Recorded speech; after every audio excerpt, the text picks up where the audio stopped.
Hi everyone, this is Board Games and Bourbon. I'm Glenn Flaherty again. Thanks for being here. It's been a while since the last update, but a lot has been happening in life. I was, taking care of the house, cutting trees, building a swing set, building a fence, and barbecuing a lot.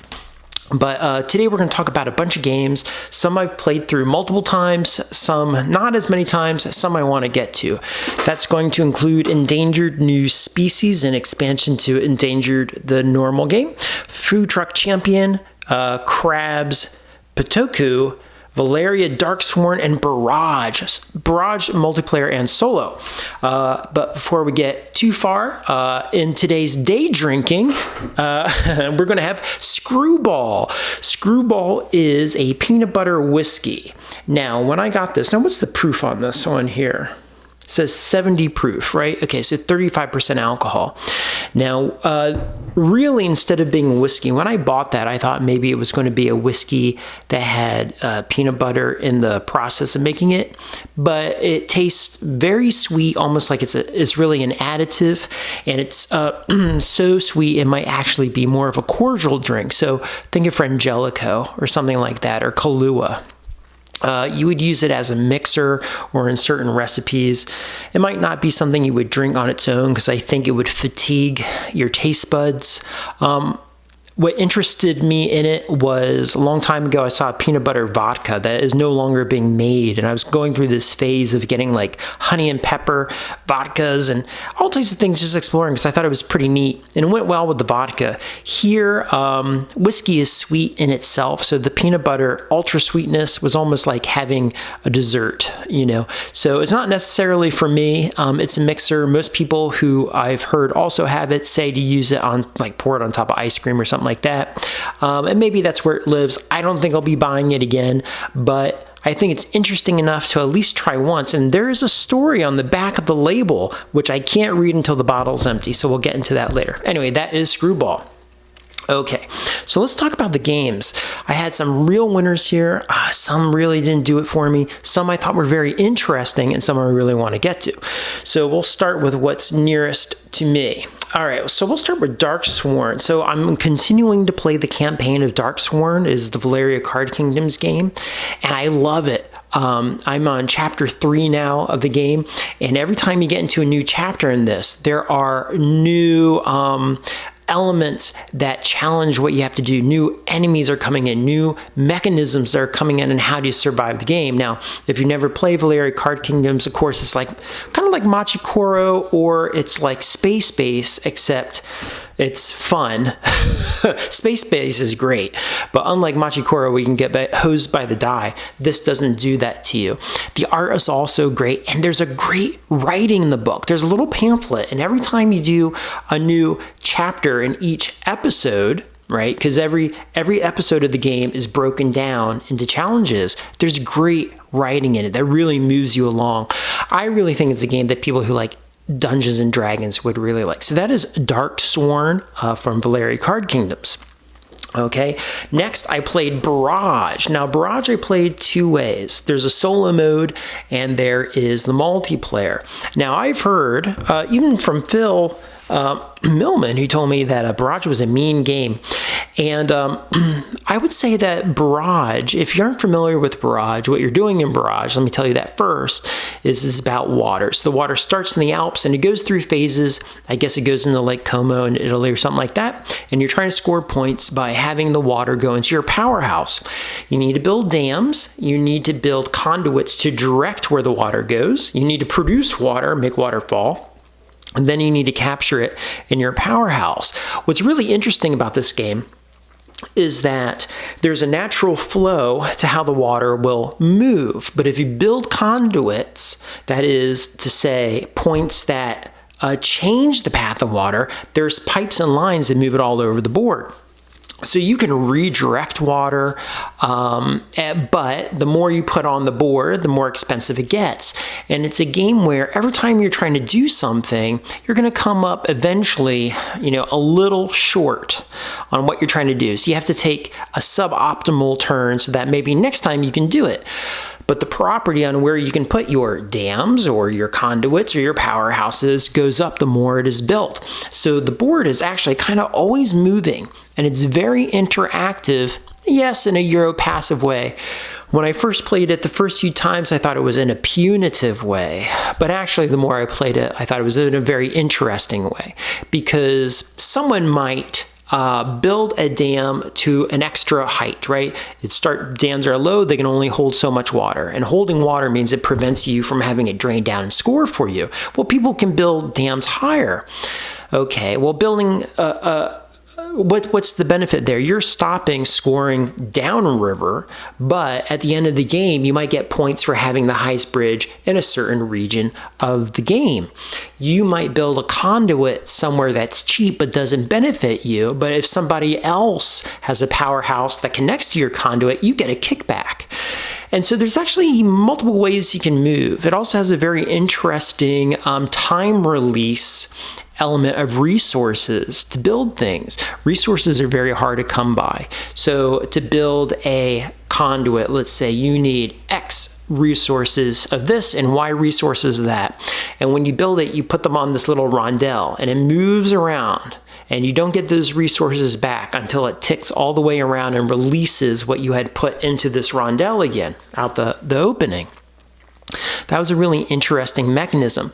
To that point, though, I will tell you the game, I would say the game is actually easier than I felt when I was reading the rule book. Once I started playing it, it was an easier game, but that is not to say it is not a detailed game.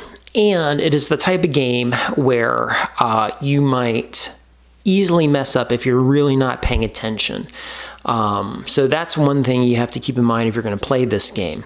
It's a lot of details like, okay, I want to put this here.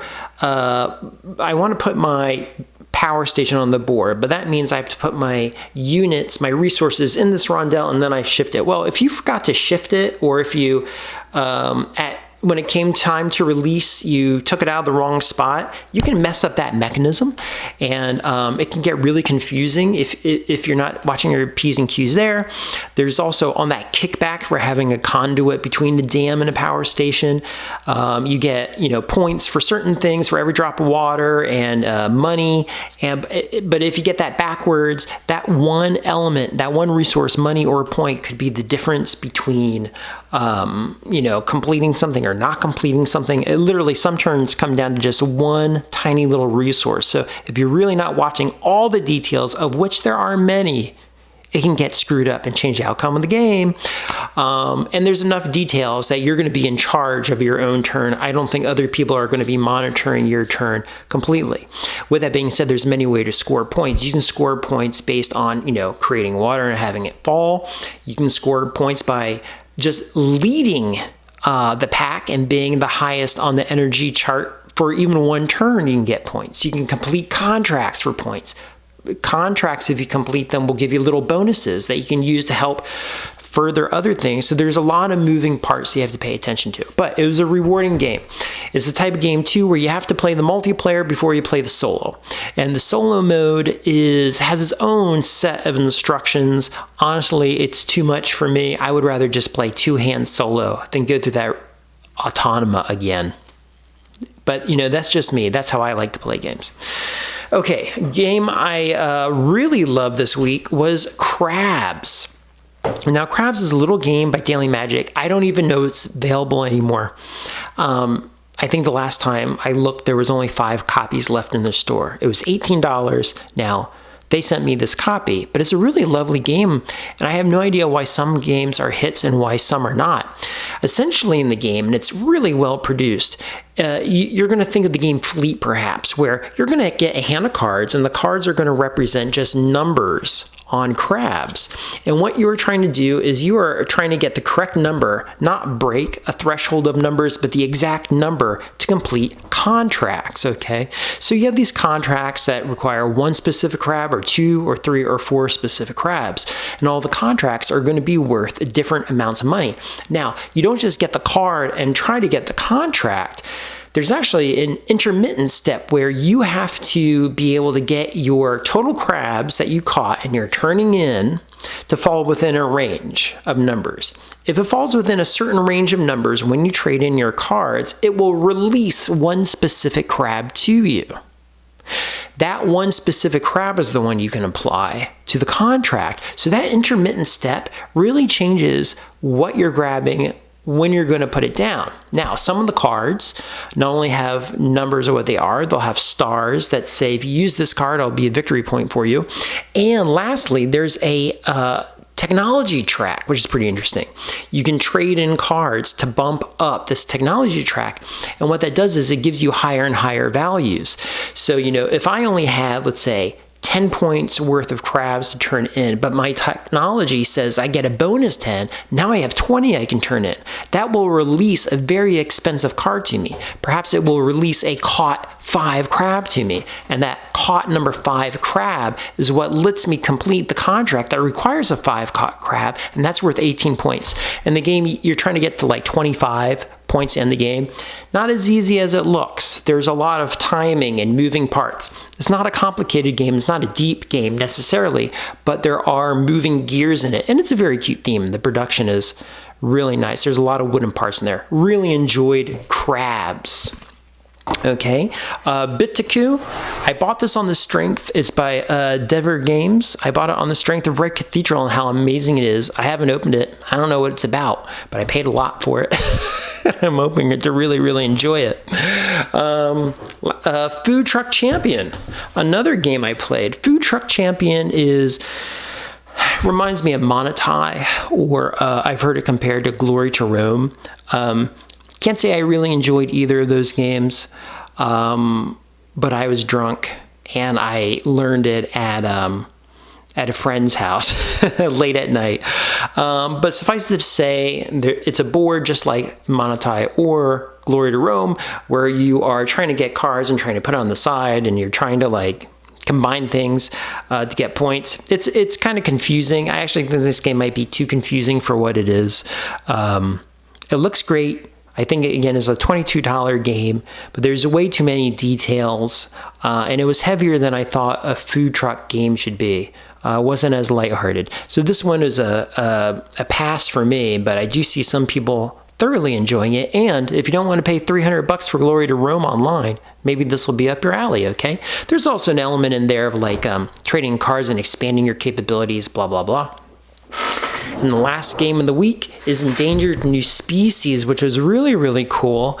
A beautiful game that introduces new mechanisms as well to the endangered world. Now, the endangered, if you don't know what endangered is, it's a game where it's a cooperative game, kind of like Forbidden Island or something like that, where the territory of animals is being encroached upon. You might be being poached. There might be oil slicks that are affecting otters, there's deforestation, there's drought, there are all these different things. Well, here we have a whole bunch of animals. We have hawks, I think, polar bears, sea turtles. And there's some interesting ideas in there, now instead of, let's say, deforestation occurring, what's happening is, and it's encroaching upon your land. In this one, you start on ice for the polar bears, but the ice is whittling away. There's also continental issues. There's a continental board where you put a dice on it and it locks up a part of the territory, and should something else occur on that same number, something catastrophic happens. There's also spawning charts. The more animals you have in the game, it's harder to spawn more because you're running out of room. It's a great mechanism.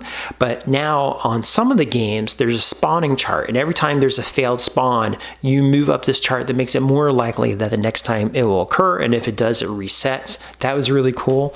In the game, you're trying to meet certain criteria to win, and that comes in the form of wants of ambassadors. And in this game, now you can kind of bribe the ambassadors. You can slip them an envelope, okay? But every time you slip them an envelope to kind of make it to make it easier to fulfill what they want, you actually make something a little harder on yourself because you're pulling from the event deck, which is usually bad news. There's a yin and yang kind of element there. Really enjoyed it. And I should say Grand Gamers Guild also put out a Ukraine Ambassadors card for the game.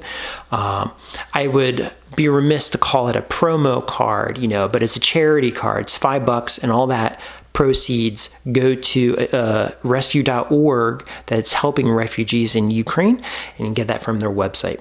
So that was a really fun game, a real winner. Really enjoyed this, really enjoyed Crabs, really enjoyed Darksworn.